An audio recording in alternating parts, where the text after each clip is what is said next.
আজ যেন ছোটবেলাটা মনে পড়ে যাচ্ছে। আমার সাথে এসেছে আজ আমার ছোট্ট ছেলে। আর আমি যখন ছোট ছিলাম, মানে মোটামুটি আজকের থেকে প্রায় ২৬ বছর আগে আমি অনেকটাই ছোট ছিলাম।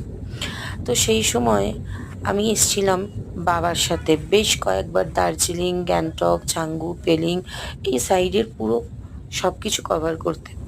আজকে আমি আমার ছেলেকে সাথে নিয়ে এসেছি। তো আজকে কোথাও যেন সেই দায়িত্বটা বুঝতে পারছি যে একজন বাবা বা একজন মায়ের তার ছেলেমেয়ের প্রতি ঘুরতে নিয়ে গেলে যে কী ধরনের অ্যাটেনশন থাকা দরকার বা কী ধরনের চিন্তা ভাবনা বা কতটা দায়িত্ব থাকে। আজ সেটা বড্ড অনুভব করছি। আর ছোটবেলাটা বড্ড মনে পড়ে যাচ্ছে যে বাবা কি কি বলতে বলতে এরকমভাবে গাড়িতে করে করে আমরা পাহাড়ের রাস্তা বেয়ে উপরে উঠে আসতাম।